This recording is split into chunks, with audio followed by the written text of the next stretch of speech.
What's up, everybody, and welcome back to another episode of the Rican Brothers Raidernation podcast. It's your boy Nazo back again, and I got Anthony back on the show. What's going on, man? What's up, baby? What's going on? How's everything been, bro? Good, man, good. Just a lot of life things happening, but we're good. Let's get it going. Yeah, absolutely, man. It's good to have you back on. I was doing a couple solo shows. Didn't definitely feel the same energy, but it's good to have some back and forth. And, today we're going to be going over the Dallas Cowboys and Raiders, just post-game reaction. And I know it's kind of later in the week, and the Cowboys are actually playing tonight against the Saints, but I just kind of wanted to dive into that along with the Redskins and Raiders preview, just due to schedule constraints. I just kind of want to try to condense these shows just so we can get the most possible content in the time we have together. So how did you feel about the game, man? It was on Thanksgiving. There are record numbers of 38.5 million viewers, the most since the 1990s as far as the most viewed game. How did you feel about it? I mean, it was such a great game, very much prime time. I do think that a large majority of those numbers are the typical Cowboys fans who like to watch their squad on Thanksgiving. And I remember at the beginning of the year, you and I had this conversation about the Raiders actually playing on Thanksgiving this year. And I thought that was actually a really opportunistic time for the Raiders to come out and actually do their thing and actually showcase some of that. The one thing that I really liked is about how the defense showed up big time against the Cowboys. And I mean, that was something that I think was super prevalent. And I thought that the effort that the boys put forth was great. Raidernation just came through and absolutely controlled the ball, really cleaned up any mistakes early on, and was able to kind of just dictate the tone of the game from the very beginning. I mean, that's exactly the kind of effort that you want from Raidernation. Now, for you, I just want to ask you, look, man, nationally televised game, bigger audience. Obviously, a lot of naysayers who are saying that the Raiders weren't going to be able to get their chance to come through. What did you think of the performance on both sides of the ball? So, I mean, if you go back to my pregame, I pretty much said this was all going to be dependent upon what kind of Derek Carr we have as far as this game is concerned, because, they're on a 3-game skid. I don't think the defense was playing bad at all during those three losses. I think a lot of it was the offensive struggles and inconsistencies of Derek Carr, and I've just been giving him straight flames because I'm at the point now where it's like, yes, he is a good quarterback, but his inconsistency shows up every year. So it really falls upon his shoulders because, the Cowboys not having 2 of their key players was a big factor, as well as the Raiders not having Henry Ruggs, not having Darren Waller, not having some key players on defense, no Trayvon Mullen, who's been on the IR, so starting cornerback. So, I mean, it was equally bad as far as playmakers not being available on both sides of the on both teams, on both sides of the ball. So, I mean, this was one of those things was who's going to respond to adversity the best, who's going to step up to the plate in, prime spotlight, like you mentioned. Yep. And coming off that 3-game skid and, the Cowboys, I think they lost 2 right before they've been having a rough go of things. Yeah, I want to say that they lost 2 out of 3 and 3 out of 4. Correct. We handed them their 4th loss out of 5 games. So they were on a skid of themselves too, and it was just who was going to show up and kind of punch you in the mouth. And I feel like, the Raiders definitely came to play, and I think the defense did have some holes that the Cowboys were exploiting. But I think all in all, they definitely came to play. But I was happy we came out with a dub, man. I mean, AFC Special Teams Player of the Week, Daniel Carlson, the guy with the leg. I mean, he shows up so much with our red zone deficiencies we have. But let's dive into it, man, and talk about this offense, because the offense has been struggling. And I know that you and I have talked about the red zone deficiencies, and I think I mentioned it to you with Mariota coming in the red zone. Yeah. I mean, before we do that, the first thing that I want to say is, and I know the major thing that you've been looking for is an explosion from Deshaun Jackson.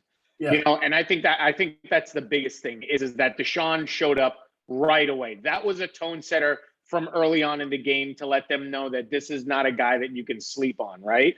So first and foremost, I want to say that because you immediately said that when they signed Deshaun Jackson, that he was going to be like kind of like the gasoline for the fire for this offense to start running on. Yeah. So I just want to give you kudos for that. But absolutely, I mean, the offense has been sputtering. I think you hit on it before, just because we see Derek Carr. He comes out complete fire.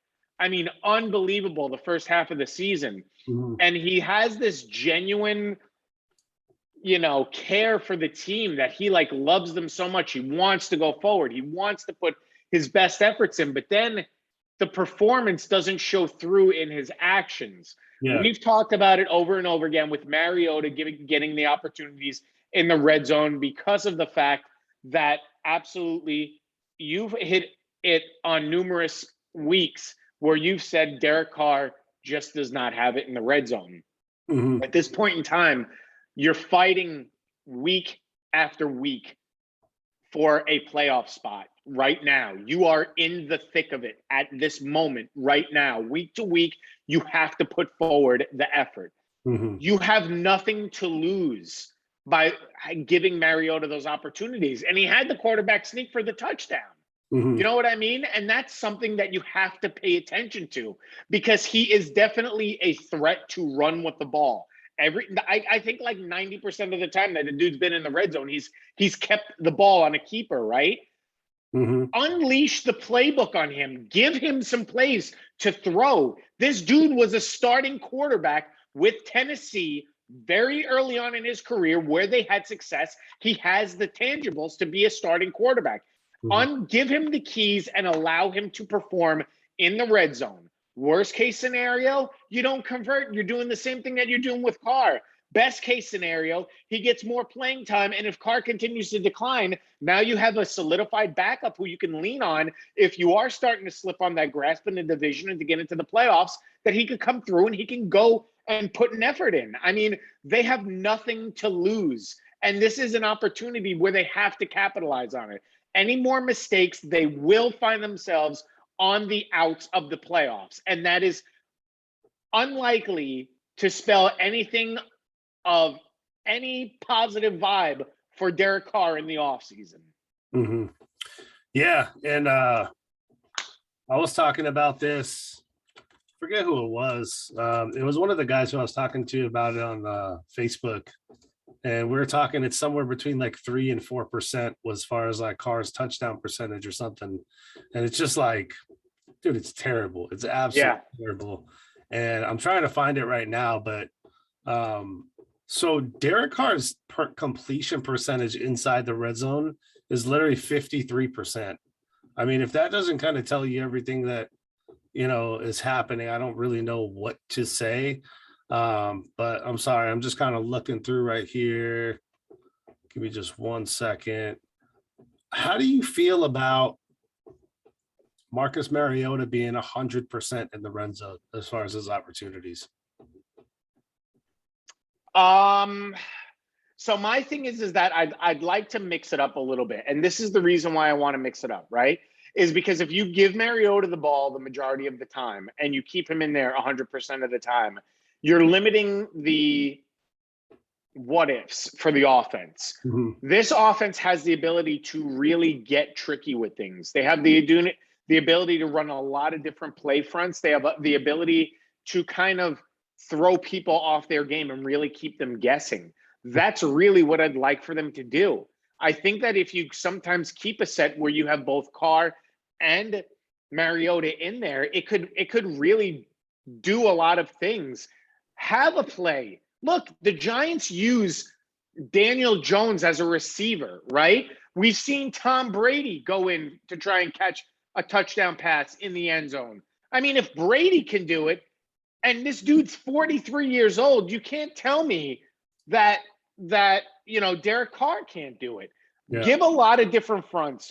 Run some different plays where you can really, keep defenses on their toes.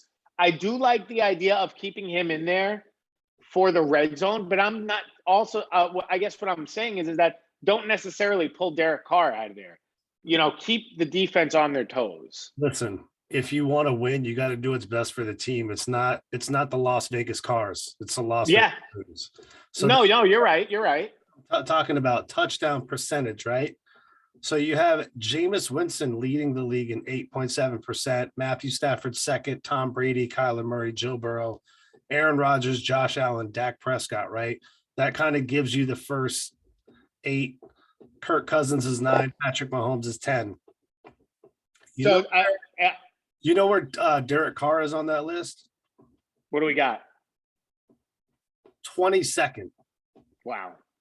So he's at a 4.1%. Who's below him? I just want to know who's the person. Jalen Hurts, Ryan Tannehill, Ben Roethlisberger, Baker Mayfield, Davis Mills, Daniel Jones. The list. So basically, you're talking about either washed or inexperienced guys is what you're talking about. And that's the concerning thing is I think you and I definitely we gave Derek Carr a lot of props because when he's on, right? Oh, early in the season, he was fire. This is the statistic that we both know is he is inconsistent because when he's bad, he's really bad. Yeah.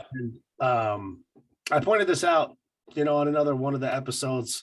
He has 80 interceptions and 70 fumbles lost or fumbled the ball 70 times.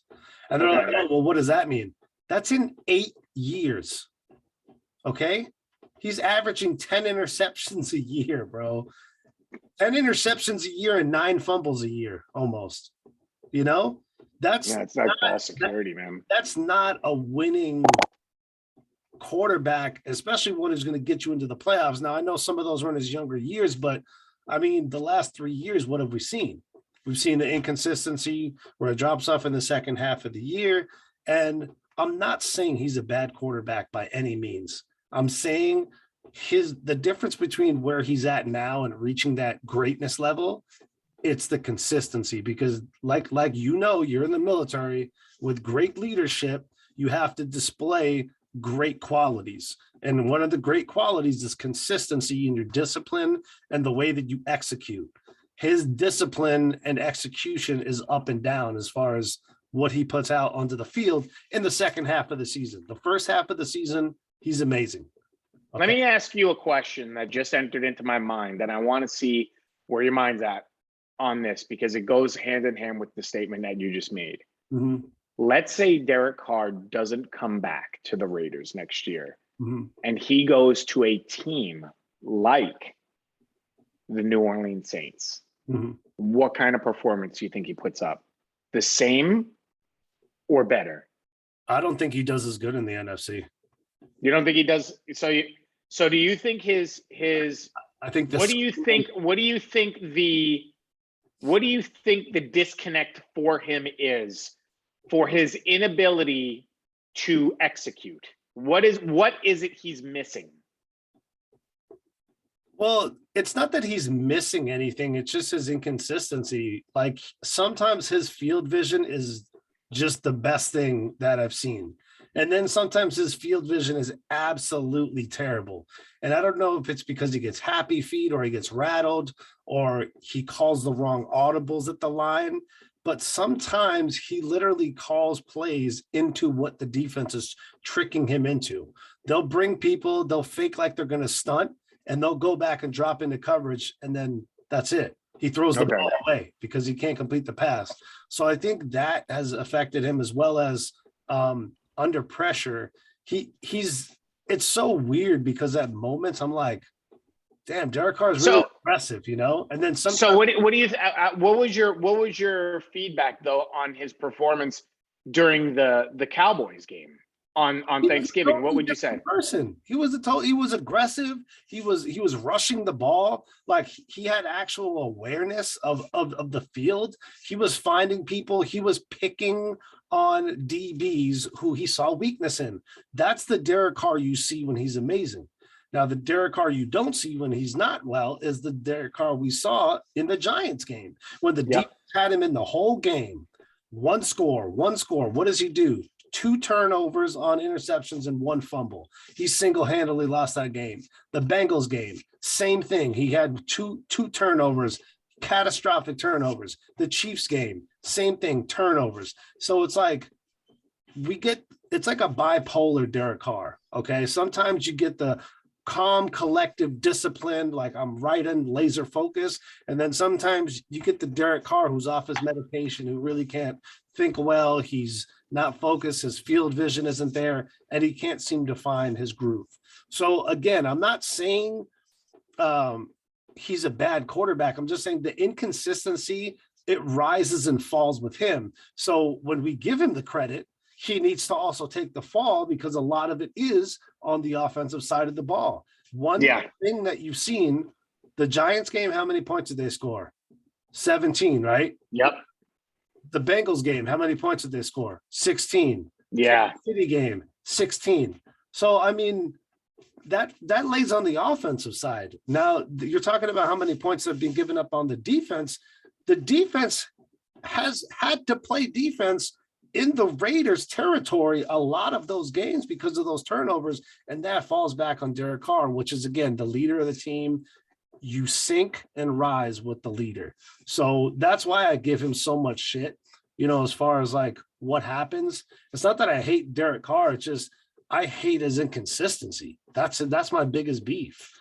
But hey, in the Cowboys game, and I called it on the pregame. I don't know if you've seen it, because I was kind of pissed because I was having troubles with YouTube's uploading it.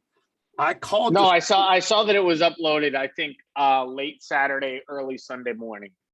Yeah. So no, it was during the game that it got uploaded. I called Deshaun Jackson getting a touchdown in that game. I called Deshaun Jackson getting a touchdown, Kenyon Drake and Darren Waller. Kenyon Drake, for whatever reason, he wasn't really used that much. Josh Jacobs was used a lot. And then you saw Darren Waller come out. I think it was like maybe a minute into the second quarter. So just from what you saw from strictly the offense, because, Greg Olson's been getting a lot of flack for play calling this, play calling that. What was different this game in the Cowboys game that allowed Derek Carr to succeed offensively? So my major concern with Derek Carr has been his early on in the season, and this is something that you and I have spoken about many times, is his ability to tap into multiple resources on the offense.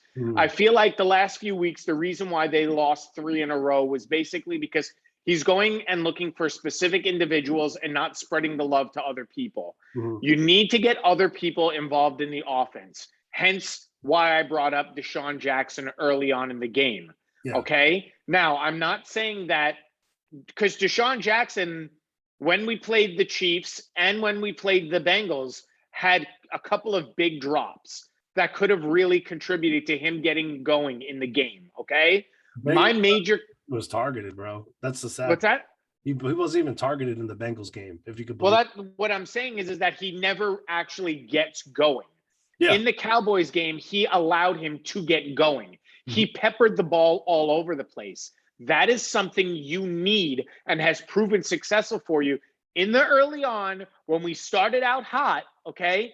Your offense was being optimized and really utilizing all keys because you were utilizing all keys in the offense. I'm not talking about Henry Ruggs being included, but here's the thing. The Henry Ruggs thing threw a little bit of a monkey wrench in, but could also kind of be looked at as a blessing in disguise, not from a personal standpoint, but as far as allowing offense to blossom and for you to find new keys and new pieces that can really be utilized going forward. Yeah. That's my biggest problem, that Derek Carr, when you don't target your fucking wide receivers in the first half of a fucking football game, that is a problem. That's a big problem, man. And the thing that's crazy. That is a huge problem. And if any quarterback in the NFL said, I did not target my wide receivers in the first half of a football game, dude should be riding the fucking bench in the second half of the game. I don't care. I don't care if they're blanketed. You didn't even target them. Go after them, dude. Get other people involved. Yeah. That's where that's something that I would like to see. That's where he's proven, Mhm. and that's what happened against the Cowboys. And this is one of the things that I brought up, and you could easily, vouch for this, is the thing with Derek Carr that I don't like is, okay, great leaders, Peyton Manning, Eli Manning, Tom Brady, Russell Wilson, um, Patrick Mahomes, now on the rise, you got the LA Chargers quarterback. And I mean, he still has to prove himself, but he's shown a lot within just 2 years. Are you These talking about Herbert the pervert? Yeah. So these guys identify what works and what the team has been successful with, and they emphasize it. The thing that really got me pissed off with those 3 losses is, why weren't they running screens? Why weren't they running play action? I don't care if you're not able to run the ball. If you go to run play action, they're going to think you're running it if you can sell it well enough, and it'll still open it up. So you, as a leader, Derek Carr, should be talking to Greg Olsen and saying, hey, listen, we were really successful running the play action, running screen passes. It opened up our availability for our wide receivers and tight ends to get open. Why are we not doing this? This is what I need you to be calling. These are the play calls that need to be coming into me because they've been successful. I think that's the key element that's been missing with the consistency of Derek Carr, is riding out the successful things that the team does and carrying it over into other games where they can use that stuff, because you wouldn't be scoring 16 and 17 points if you're utilizing those things that are allowing you to score. How many points did they score, Anthony, in those games? 30 plus points. Absolutely. That's what I was going to say. If you look at the first, I'm going to give you the scores of everything that we've won. You ready? This is the amount of points. 33-27 Ravens, 26-17 Steelers, 31-28 Dolphins, 34-24 Broncos, 33-22 Eagles, 36-33 Cowboys. Now, for the record, though, I will say one thing. Only one of those games was really close that we lost. And I'm sorry, that we won, and that was against the Dolphins, which was a 31-28. Yeah. And then the Cowboys, which was 36-33. I don't really feel like the Cowboys game was as close as it really was, just because it was a garbage time touchdown to get it going. But what I'm saying is that to complement your point, if you take all those scores and you average them up, you're looking at 30 plus points for the offense every single game that they've come up with a dub. Every single game that they've come up with a win, they've collectively averaged 30 points every game. Mm-hmm. But Bisaccia's success has been with 3 elements, okay? Screen passing, play action, and downfield threats, right? Okay. Those are the 3 things on offense that we beat the Broncos. Who else did we beat? The Eagles. Yep. We beat Dallas. So correct. What were we missing in those 3 straight losses? Screen passes and play action pass. Well, like I said, I feel like he gets stagnant on these things, and he gets caught up in his head where he doesn't allow the offense. He doesn't play to what they're giving him. He's forcing the offense. Okay. Look, like you said, they shut down the deep ball. Go with more bootlegs. But why aren't you running screen passes? That's what I'm saying. Go with more screen passes. Go with something. Go with what is open for you. Go with what they're giving, not what you're forcing. But you're proving my point.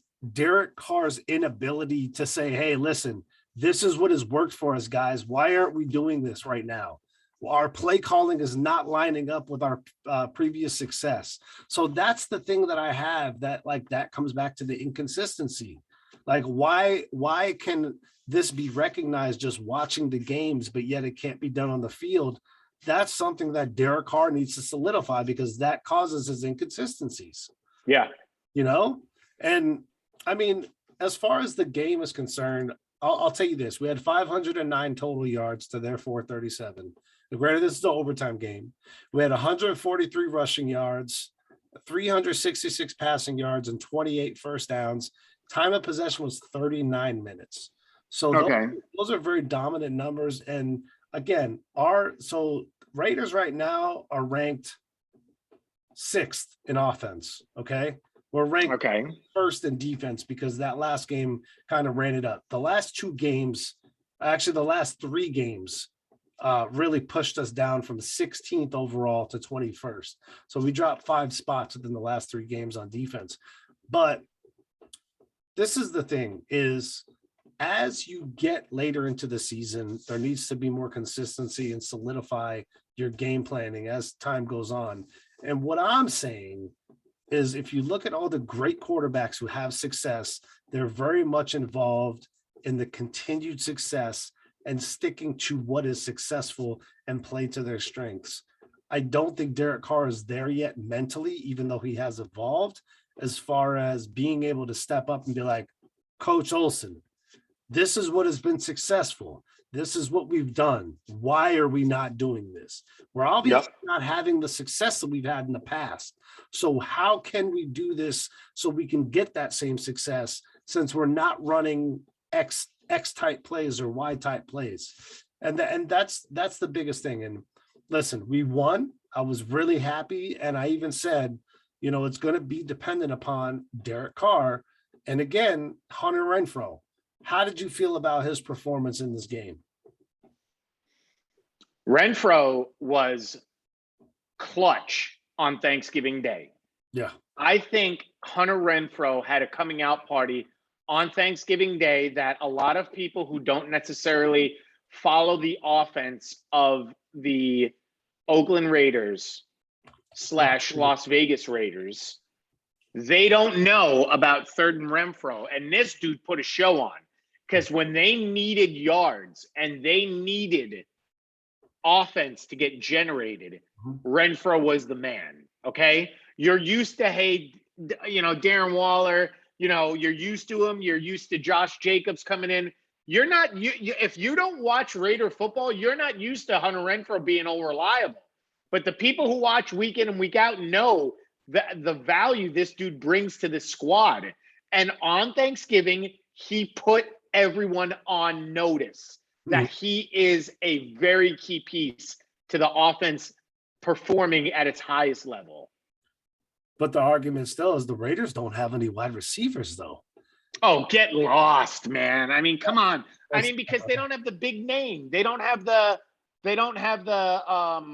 Listen, it's just something that within Facebook and within the Twitter space, everyone who backs up Derek Carr, this is what they always say. Oh, he doesn't have any wide receivers to throw to. He doesn't have, and it's always upon whenever he's not successful. But when he is successful, oh, Hunter Renfrow, oh, Darren Waller.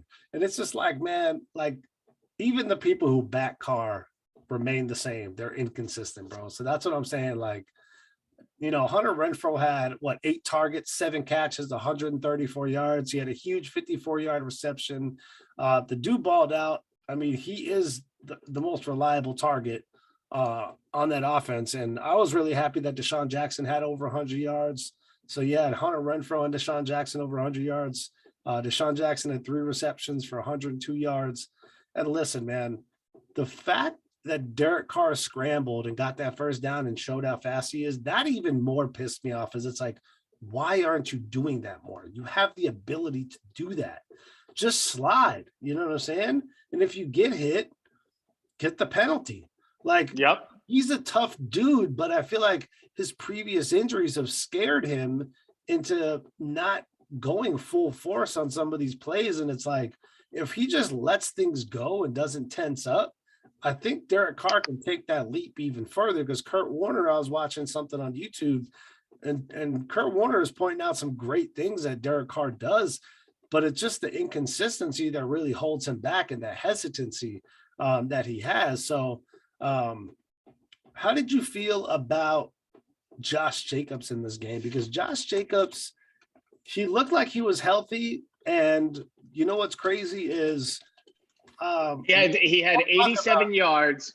Yeah, he had 87 yards and a tutty, which was good, right? I mean, you look at your dude carrying the rock 22 times for 87 yards and a touchdown, you're good, but So I don't want people to get on me about this, but Josh Jacobs hasn't looked like Josh Jacobs to me this year. Mm-hmm. I haven't grown and expected angry, thunderous, aggressive runs from Josh Jacobs.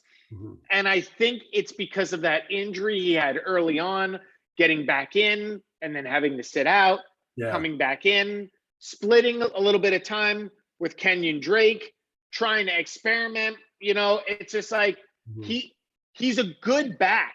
And I would take Josh Jacobs. If I had to take Josh Jacobs every week, I would take him every week. Mm-hmm. But here's the thing is that what version are you getting? That's it. Yeah, I mean, you hit the nail right on the head. I mean, the dude is such a solid player. But again, he hasn't been like what we expect of Josh Jacobs this year. But this is what I don't understand. He's a pass catching and a bruiser running back, right? Yeah. If he's not running, why are you not getting him more involved in the pass game and having Kenyon Drake run the ball? That's why you paid him $11 million for 2 years. Like that, and again, it comes down to coaching calls. And you could tell the inexperience with the coaching calls, because I like Rich Bisaccia. I think he's a good coach. I don't think he's going to be there next year. That's just my personal opinion, because in key times when things need to kind of get going and, the player personnel needs to be used, we don't always use the player personnel right. So it's just making those key adjustments. That's what separates the good coaches from the great coaches. And, it did kind of upset me because Josh Jacobs was added to the injury report for the upcoming game against Washington just this week, just today, actually. He was limited today in practice. So when you said he was at full strength, I was like, man, he is. And then now all of a sudden now he's kind of, lingering again, which. Yeah. And that's what I'm saying is that dude hasn't really, and we talk all the time about Josh Jacobs. Josh Jacobs is one of my favorite, Raiders, period. Yeah, but the thing is this year it's not what we've expected. We've gotten so pampered by how he's played and the amount of toughness that he's shown this year. I mean, it's clear that he's not playing at 100%. He's just not. Yeah, absolutely. And I just think there needs to be more of a balance as far as utilizing both running backs, because Kenyon Drake, I think he's just itching just to get going, and he does pick up kind of the loss that Josh Jacobs has in some of these games. And it's you got to use these guys in both elements that they're able to be used in, not just run it. I'm going to only run it with Josh Jacobs and I'm going to only pass catch with Kenyon Drake. It's interchangeable. They could both do those things and they both do it a little bit different. So that's what makes the offense a little bit more unique. And that's where Derek Carr needs to kind of step in and be like, yo, Greg Olsen, what are we doing? We need to use maybe Kenyon Drake a little bit more on this, or Josh Jacobs a little bit more on that. And that's just kind of, again, that's just the inconsistency. I just think Derek Carr has a few more keys to his whole game of what he brings as a quarterback in order to get to that next level, because he's circling that mediocre to great quarterback, not quite elite conversation, because when he's on, he's good. When he's off, he's not that great, Yeah. And I think the offense did a great job. It was a tough blow having Darren Waller get knocked out, and he's day to day right now, and that's going to be kind of I give it probably 2-3 weeks until he's really back, till he's actually again. But that brings up a good question for me: is do you want to sit him out against Washington, because right after Washington you have Kansas City again? Bro, I'm gonna sit him out and play Foster Moreau, because if Foster Moreau has the day against Washington like he did against the Eagles, I'm totally okay with that. Oh, me too. Yeah, that's a great point. Then you have the other guy who's in there. I can't remember his name right now. The other tight end. Let me find out for you. But just with the Raiders, the biggest thing that I've been happy and mad about is the defense, because they get put in these positions where it's hard for them to overcome, the positions they've been in. Are you talking about Daniel Helm? Yeah, Daniel Helm. He's from Duke, isn't he? Yes. Yeah. So they'll probably get him more involved too. Foster Moreau is starting and Darren Waller's out, which most likely he will be. A big loss on the defensive side is our guy Carl Nassib, man. Yeah, man. Dude, because I'll tell you what, man, Carl Nassib, when he gets in there, he brings his motor, and I always see him with leverage on the tackles who he's going up against. He's always got a hand in the face of the quarterback. He's always driving his guy back, and he's always making plays or causing other people to make plays. And hey, this might be the time that we see my guy Malcolm Kuntz I've been talking to you about since the beginning of the year, because where is he? Mike Mayock lied to us and said, hey, you're going to see Malcolm Kuntz. He's doing great in practice. Still haven't seen him. Let's make Mike Mayock look like an idiot because he keeps lying about Malcolm Kuntz playing and finally having to step up. Now that Carl is injured. But the defense right now, like I said, it's 21st, right? They're allowing 360 yards a game.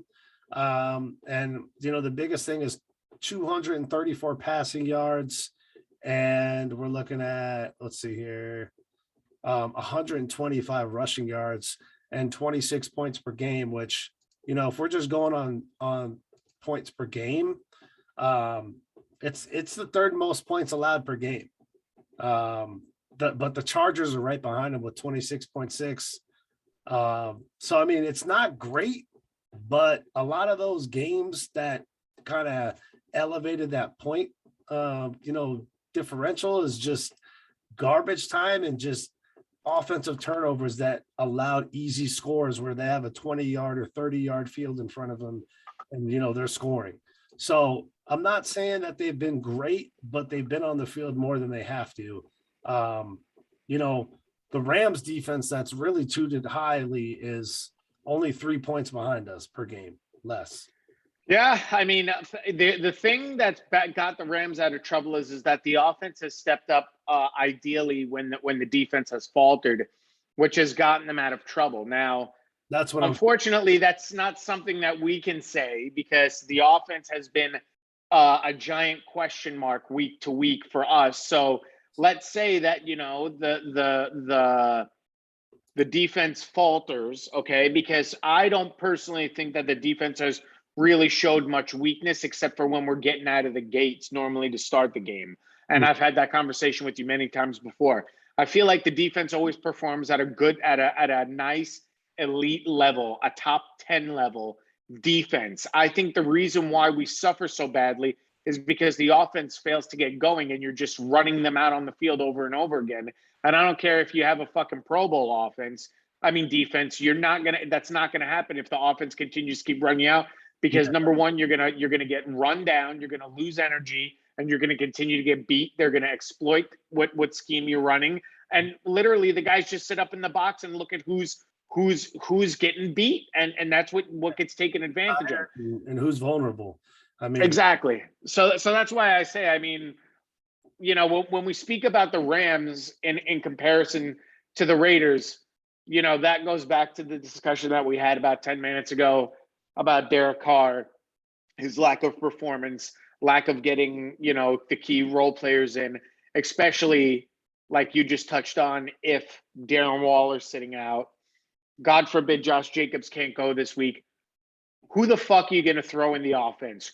Who are you going to get going? And hopefully against this Washington defense, now Washington is nothing to fucking joke around about. However, the biggest player on Washington's defense is gone for the year. So, well, dude, and this is the thing that I wanted to bring up.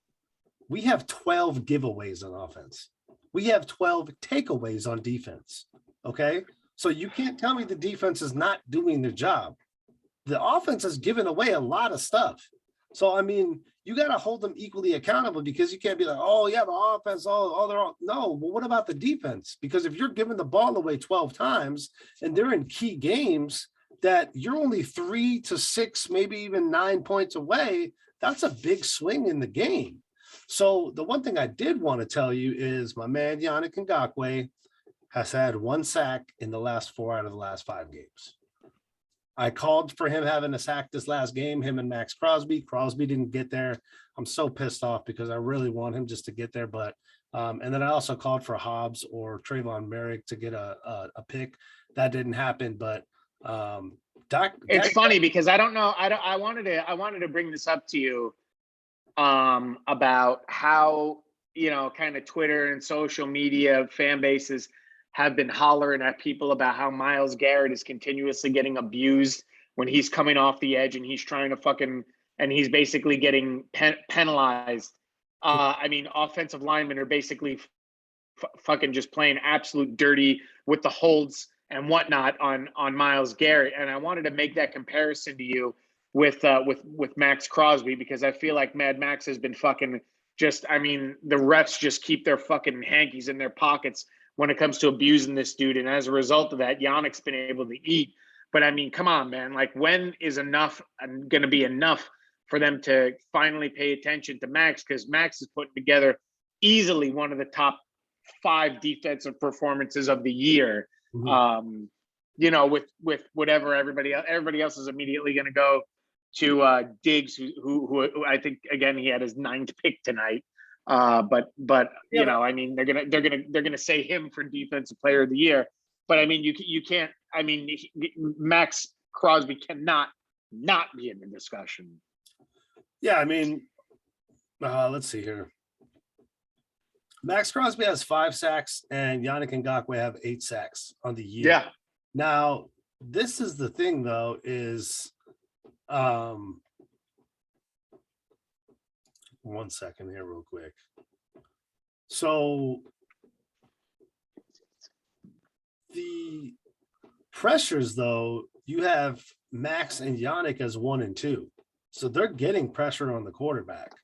It's just the closing that is really the issue. And, it is what it is. As long as they keep getting after the quarterback, it's going to happen. Like, it's going to happen. There's no ifs, ands, or buts about it. But at the same time, it's just one of those things where it's like, he has a lot more double teams. He's held a lot. Like, there's been screenshots that have been taken, passed around Twitter, and just like blown up. And you could blatantly see, like, that Chargers game that he played, he was getting held all game.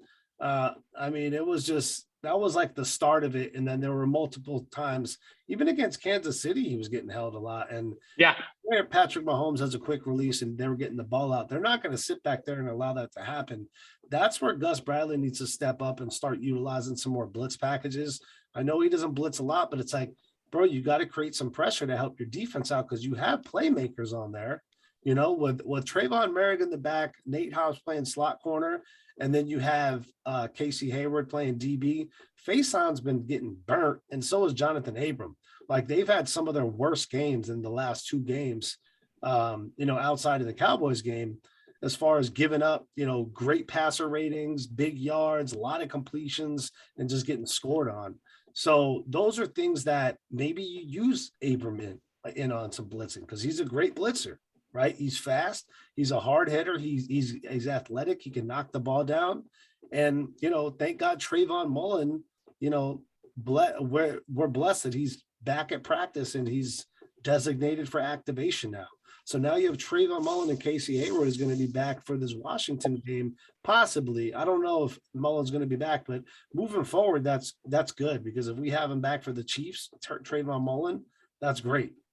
What did you think about that scuffle with Roderick Teamer and the guy on the Cowboys for a special? They're so fucking disrespectful, man. So disrespectful at the end of the game, and it's just like, come on, no, not the end of the game. This was in game when they got disqualified. You're talking about Tristan Hill and Johnson. Oh yeah. I'm talking about in game when they both got DQ'd. The special teams when they ran him out to the bench. Yeah. And you know what, dude? I'm not really mad, because Roderick Teamer, he just came back from IR, and that tells you what type of player he is now. Granted, it was kind of dumb, but dude, he's got fire. He brings that on special teams, and he's just a dog, man. He's just trying to play. He's playing hard like that. That's the identity of a team right there. It's like, yo, I'm gonna keep going. I'm gonna keep playing. I'm gonna put the thing in. That's what I see a lot from this defense. How did you feel overall, though, about like the performance of the defense? Even though they gave up 437 yards, this was in overtime. They did pretty well on 3rd down.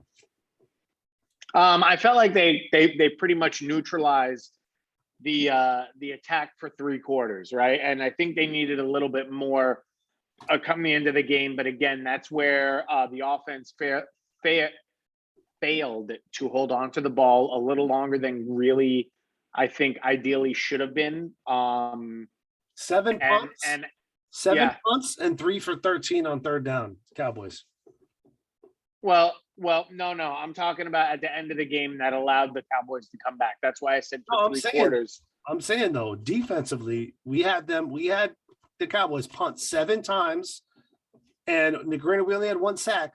They're 3 of 13 on third down. Now, granted, the Raiders as well, but I'm just saying. And the Dallas Cowboys only had the ball for 26 minutes. So, I mean, they did their part.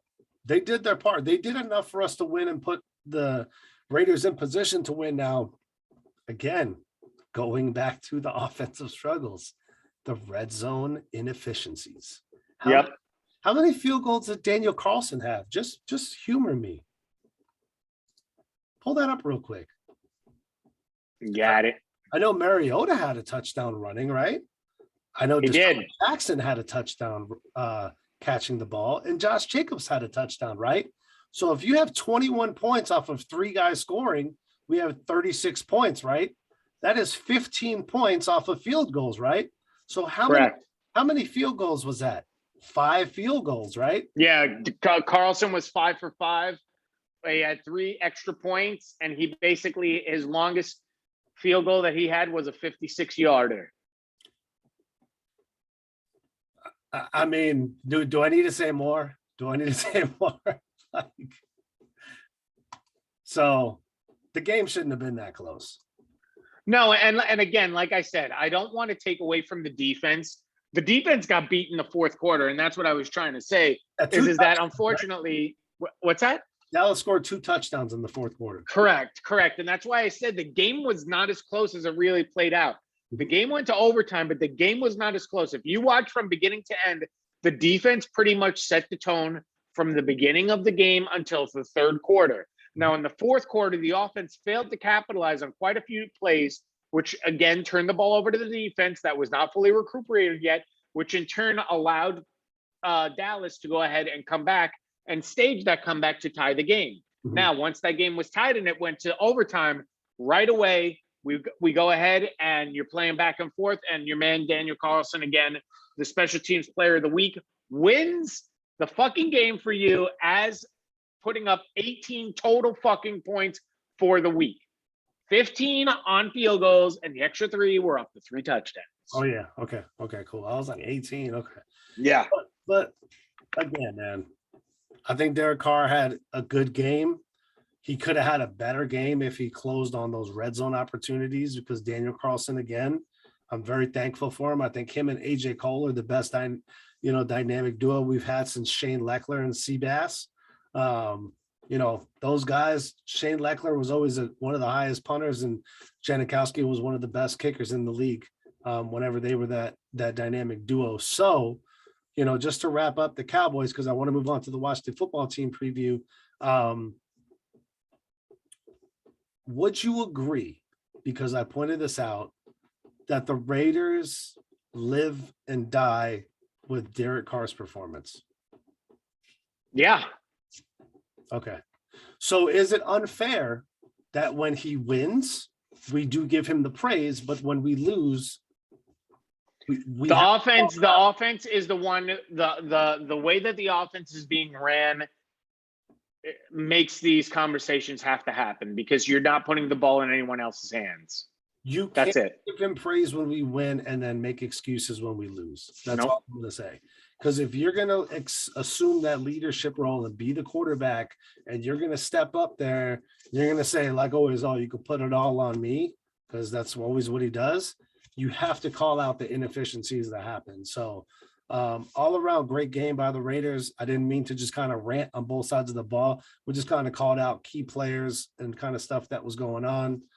Again, this is just the post-game stuff for Cowboys and Raiders on Thanksgiving. I know it's December 2nd right now. So Again, this is the Rican Brothers Raidernation podcast. We're going to move on here to Washington football and Las Vegas Raiders and what has to be done here. So coming up, we're going to be playing Washington on Sunday, daytime football game, right? It looks like right now the Raiders are favored to win by 3. And it looks like the over-under is 48.5 points. And this is, coming off of a Washington team who, Tyler Heinicke had 2 of his best games this season in a row. And he just had 206 yards with 3 touchdowns and 0 interceptions last week.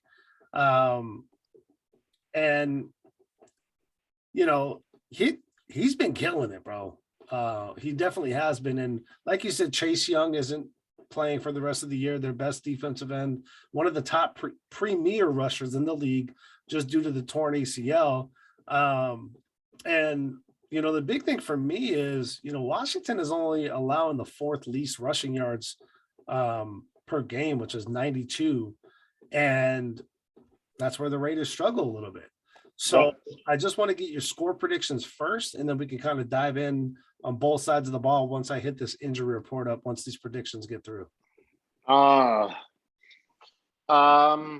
is going to be a tough game. It's not going to be easy. No, it's not. You spoke about Tyler Heinicke. The kid has beat Russell Wilson. The kid has beat Cam Newton, and the kid has beat Tom Brady in the last 3 games. Those are the last 3 quarterbacks that they've beat. Oh man, I'm going to go unfavorable score. I'm going to go 38-31 Washington. So you think the defense is going to give up 38 points? I think the defense is going to give up 38 points because my lack of belief in Derek Carr right now is there, because he played a substandard 4th quarter to end the game. Okay. And I just personally think that unless, like you were talking about previously, you do something different and you implement Marcus Mariota in there and you change it up, and especially if we're talking about Darren Waller not being there, I think you're going to have a more difficult time. And I just don't think that Derek Carr has the confidence this game to be able to come out for a team that really has hit its stride, despite the fact of losing Chase Young. You just asked me before about, does the team's success live and die with Derek Carr? And I think this will be another game that if Derek Carr plays like shit, the Raiders will lose. If he handles the ball pristinely and he has 3 to 4 clean possessions in the first half, I think you see the Raiders win. But the score of the game will be, for a win, I'll go 27-23 Raiders. I'll go for a 27-23 Raiders victory if they handle the ball correctly, because my confidence is that they will occupy time and our defense will stifle Washington enough to be able to handle that. Because I do think our secondary can handle everything that the wide receivers are going to throw at us, from the standpoint of Terry McLaurin. You know what I mean? I think we're going to be able to keep him in check. I really just,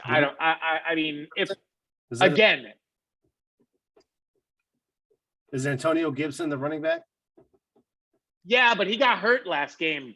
I don't know if he's gone. McKissick got hurt. No, both of them got hurt. Oh wow. Oh yeah. Okay. Yeah, I think Gibson might be done for the year. In a minute, I'll go over the injury report in a minute. So you're saying I think Gibson might be gone for the year. I don't know if it's confirmed yet, but I think he might be gone for the year. So you're calling the Raiders losing 38-1? Correct. Is that what you said?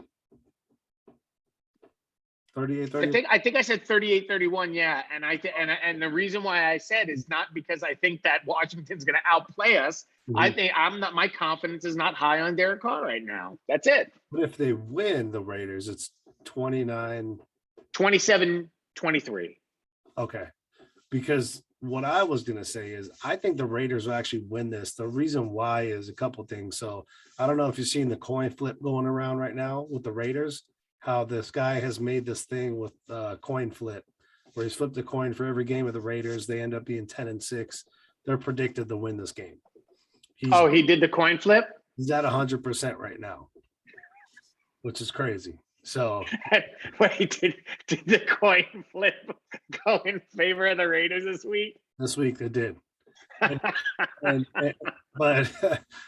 I actually think that we're going to win this game only because of one person not being there, and that's Chase Young, because I don't think we would win if Chase Young was in this game. I mean, here's the thing is, Chase Young's a great player, bro, but Chase Young is not as disruptive as you think he is. The offense focuses on him to try and hold him back, which allows other key parts to get freed up, right? Yeah, but here's the thing is that he's not as dominant of a force. He's not leading the league in defensive stops and stuff like that.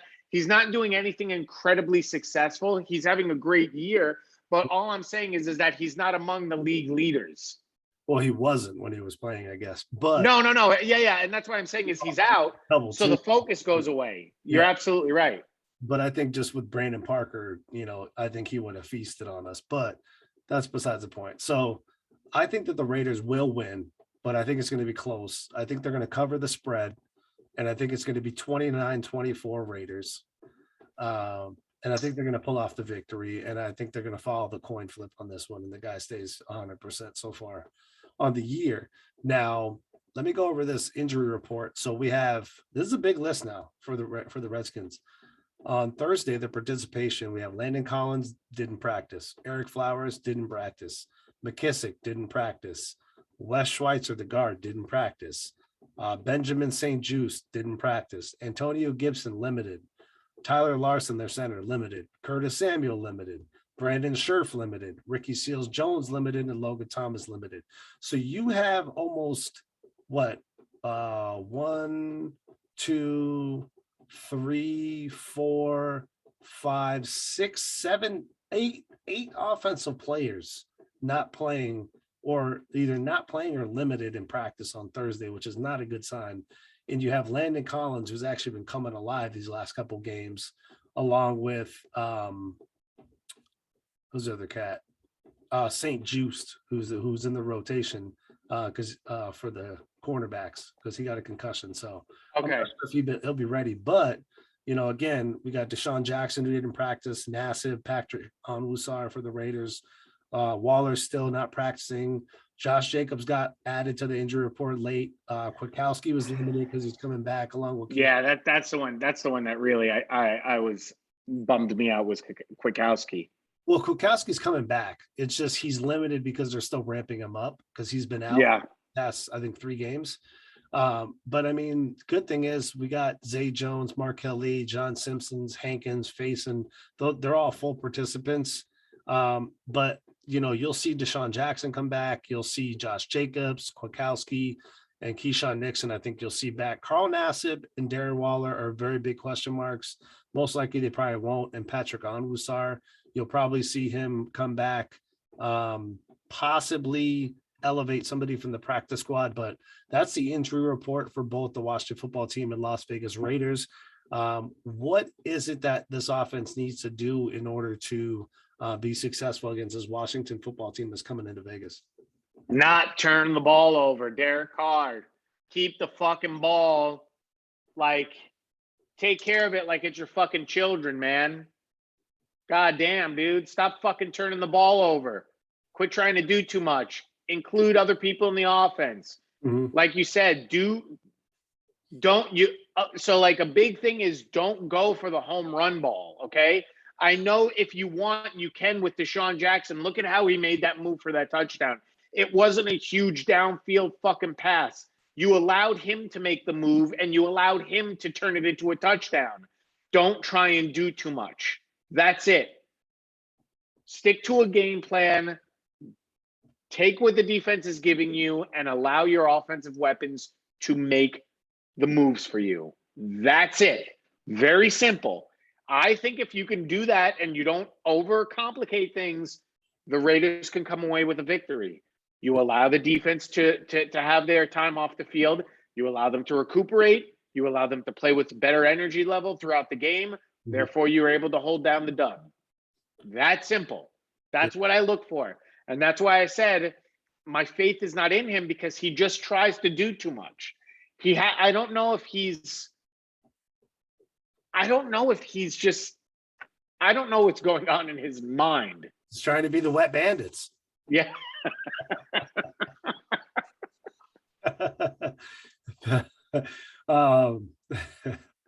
You can put it all on me.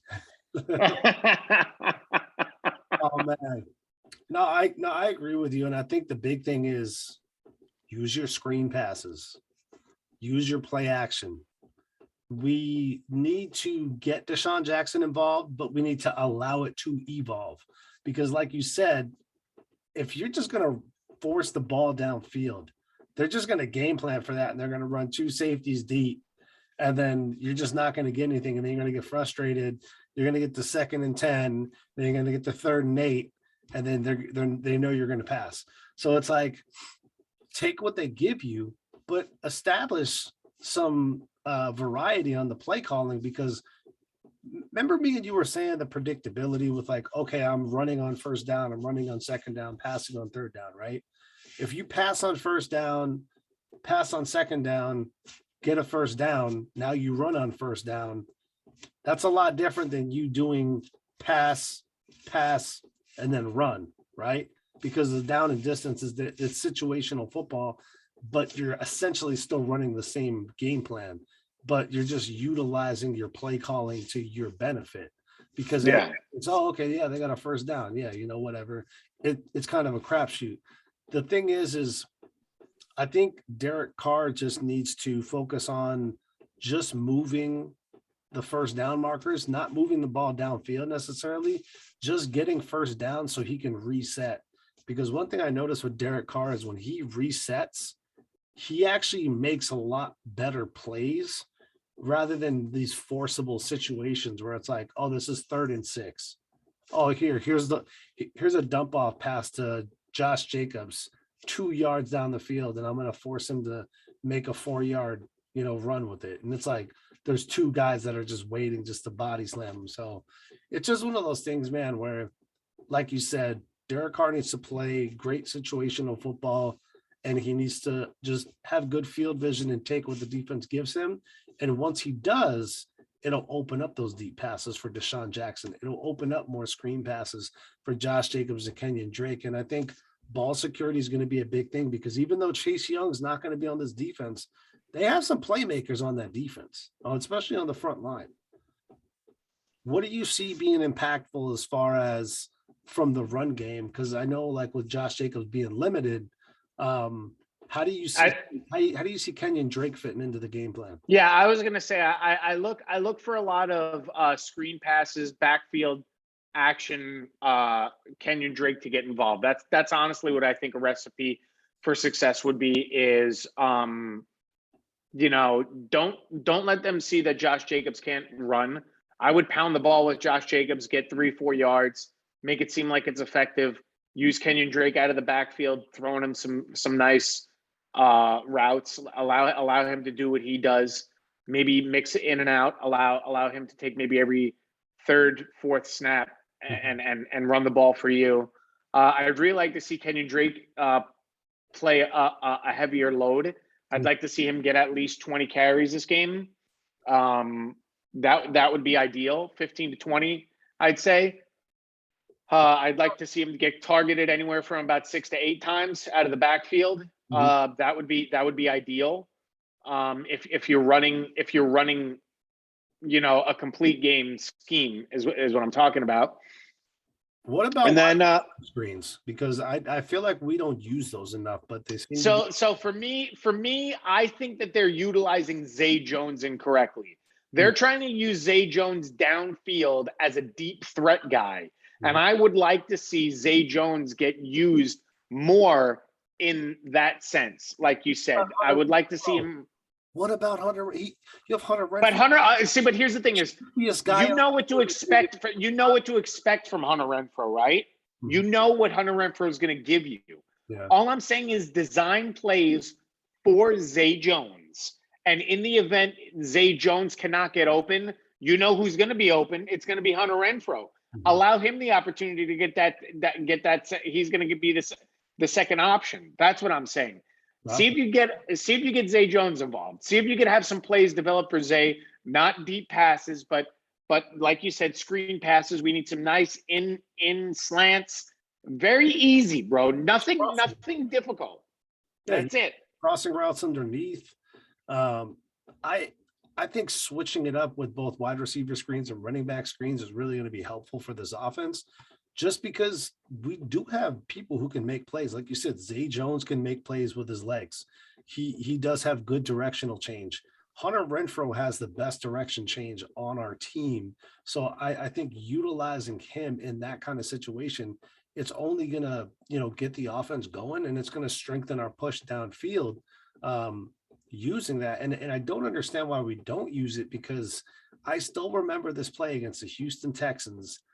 Hunter Renfrow ran like a screen pass and took it to the house for 75 yards against the Houston Texans. I think this was like 2 years ago. And I have no idea why they do not use him like that anymore. They very rarely do they, but it's just like, you have a guy who has the ability to just take it, you know what I'm saying, just by his direction change off a short yardage, but yet you're not using it. So with Darren Waller most likely being out, what do you see the tight ends looking like as far as the pass involvement in this game?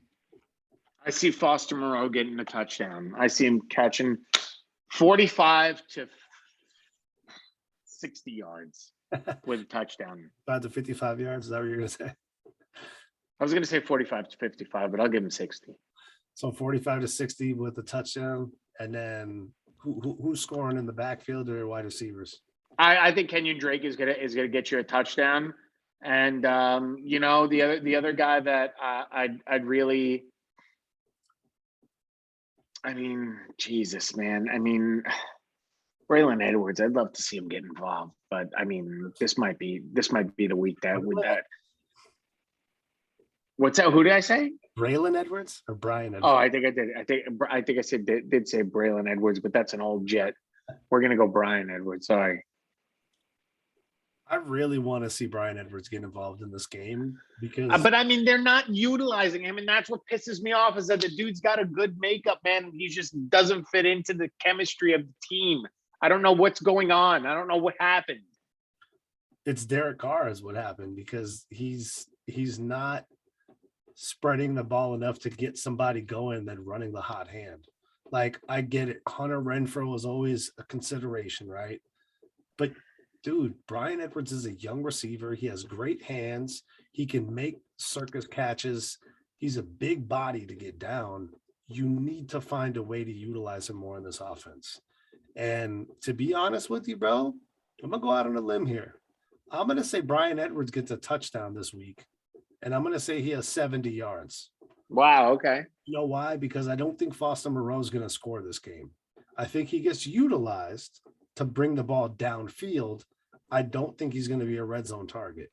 I think we see Mariota get in again this week on another either run play or, whatever the case may be. I think most likely it'd be a run play.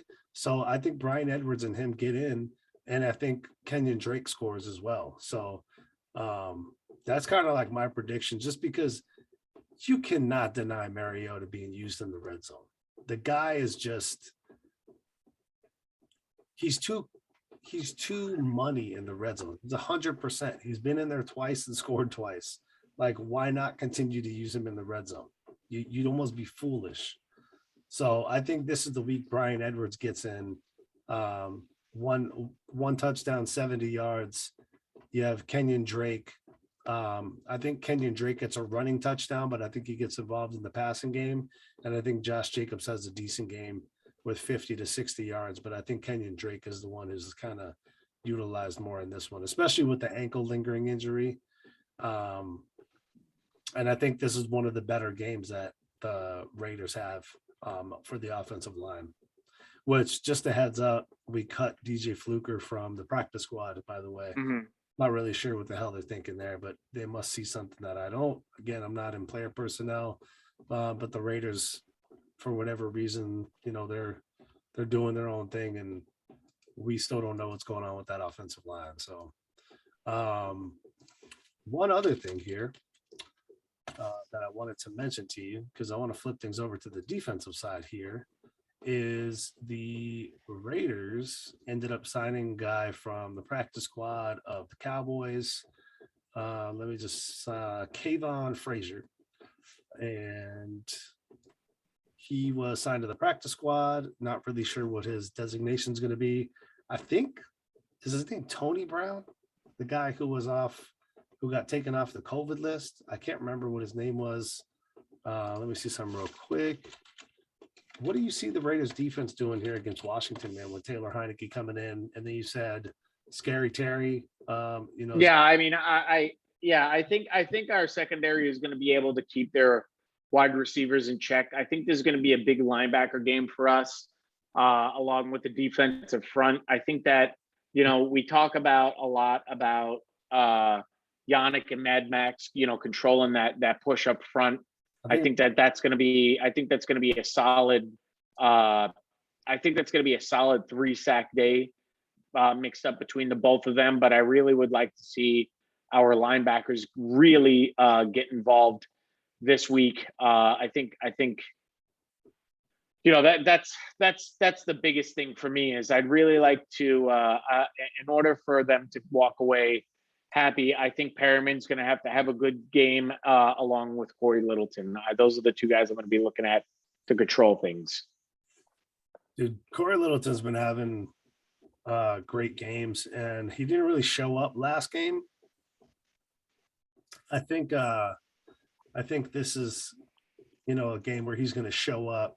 And, a big thing that I was kind of, sad about was Trent Sieg, the long snapper for the Raiders. He's not going to be here because he's on the COVID list, but they signed Carson Tinker, who's a long snapper. Just some transactions that happened. They signed Kayvon Frazier to the practice squad, released DJ Fluker, and they waived Dylan Stoner, the wide receiver, because they activated Trayvon Mullen from injured reserve. The guy I was talking about that was on the 24th. They activated Jordan Brown from the reserve COVID-19 list. So I think that's just another special teams body. I don't necessarily think that he's going to get in, in regards to like actively playing on the defense. But dude, who I want to see, who we haven't heard anything about yet, is Tyron Johnson, that wide receiver that we signed, who was with the Chargers last year, because he actually runs a 4.3 40. So it would be nice to see him actually implemented in this offense, because, hey, that's another fast guy that you got. You can swap him in and out with Zay Jones, right?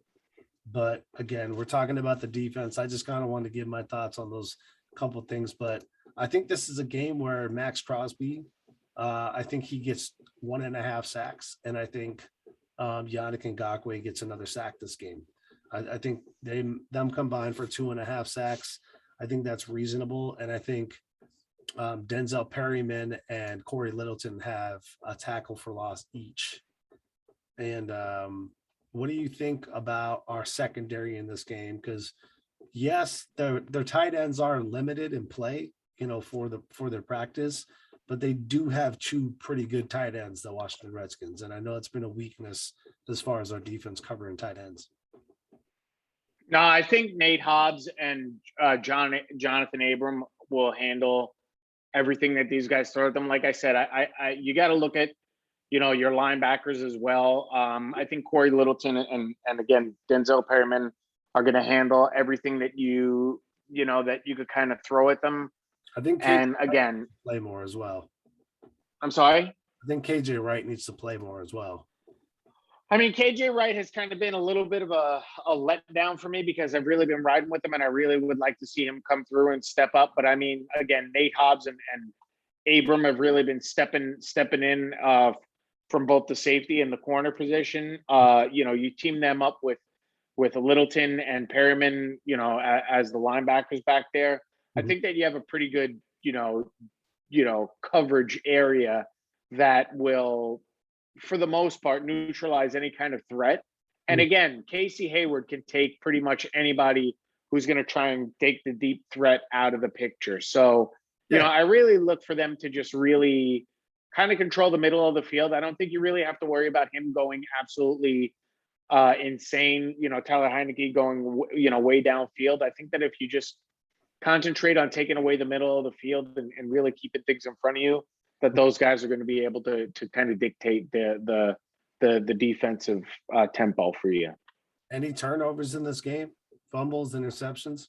Man, I'm just going to ride with Denzel Perryman. I'm going to think he's going to cause a turnover.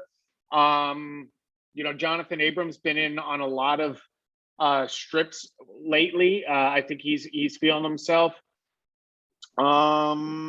So you know what? Let's throw Casey Hayward in there for an interception. Okay. That's what I think. I think Trayvon Merrick gets an interception, his second of the year. This game, I predicted it last game, but I don't know. I just have a feeling it's going to happen against an NFC team. Why not? It happened against Washington football team. I think Trayvon Merrick's been between him and Nate Hobbs, man, both of them have just been great surprises on how well the rookies have been playing. And I'm in agreement with you as far as the linebacking core. I think they step up. I think Hankins and Jefferson do a good job, dictating, minimizing the run at least. And, Solomon Thomas and Damian Square have a solid game in the run game. I think we're going to see Malcolm Kuntz this game. I think this is going to be a game where we actually get to see Malcolm Kuntz. One thing I will say is I'm with you with Denzel Perryman doing like a forced fumble. And my call out is Trayvon Merrick with the interception. Oh, nice. Okay. So I think all in all, I think the Raiders do have the ability to win this one and come away with a strong outing in Dallas, and then having that long kind of stretch of, they had Friday, Saturday, Sunday, then they have, 6 more days on top of that. So they had 9 days just about, right? 9 days to recover, rest, recuperate. So I think that's going to be a positive for the Raiders, especially playing those 2 games off of how many days was it? Like then 11 days they played 2 games. Yep. So I think that's only going to help them out, especially down the stretch. And, like I said, you can't overlook Washington. They do have some playmakers there on the offense. Taylor Heineke's, is it Tyler or Taylor? Tyler Heinicke has definitely played lights out. I think they fall short this game, though. I think the candle kind of starts burning out a little bit, especially with how banged up they are with both the running backs, because their offense pretty much runs through their running game. And that kind of opens it up for the tight end play that they have along with their wide receivers. With Scary Terry is pretty much the best guy that I see on their wide receiving core. And then, it's kind of the tight end that they have. And then his name is Taylor Heinicke. Is it Taylor? Taylor, yeah. Taylor Heinicke. So Tyler, same thing. But yeah, I mean, I think, like you said, I think it can go either way, but I think the Raiders pull this one off and get to 7-5. So okay. Need it going into the KC game. Yeah, exactly. We need everything we can, and how great would that be with the Chiefs losing? Or no, actually, they're on a bye this week, right? No, they were just on a bye. They were just on a bye this past week. Yeah. So I mean, how great would it be that they lose this game, and then go in and we're tied, with the Chiefs going into that one. So. Again, it's the Rican Brothers Raidernation podcast, just wrapping things up here. Just the 3 keys to victory, man, and then we'll get out of here and put this thing to bed. Yeah, so I mean, again, I'm just going to reiterate the same things. I think Derek Carr's got to take care of the ball. I think you need to utilize different pieces of the offense, your offensive weapons, to be able to really round it out and keep the defense off the field. And then other than that is keep the sharpness of the defensive play that's been continuously shown week in, week out, and not have them, get outplayed because they're just tired. That's all. So, I mean, this is going to be a total team effort that they're going to need to win. One person's not going to carry them to this. And you really need to hit on all facets of the game. And again, I think last week, Carlson bailed you out. I would like to see, him repaid, so he only really has to do his job this week and not go into overtime. Yeah, so I would have to say the three keys for me would be to limit the run game on defense, cause turnovers. Okay. On the offensive side, capitalize on your red zone opportunities and just utilize that play action and screen passes, because that's going to be a big way just to keep the offense on the field, keep moving the ball downfield and keep them on their toes. So we're just not a two-dimension team. We kind of need those three elements in, just because it's been the recipe for our success. So, I mean, all in all, those are kind of my things that I would say are really going to solidify us coming away with the victory, is minimizing the run, getting a turnover or two, and then capitalizing on the red zone and utilizing play action and screen passes. So I think our offensive line will hold up well in this game. But, with that being said, man, thanks again for being on and joining us. I know you're busy. My schedule's kind of crazy as well. Sorry to all the Raidernation fans. I know I kind of been just slacking a little bit. I've still been trying to put out the content. It's just kind of more condensed version, but we still want to bring it to you. So again, thanks again for joining us on another episode of the Rican Brothers Raidernation podcast. Wish y'all all well, and go Raiders, baby.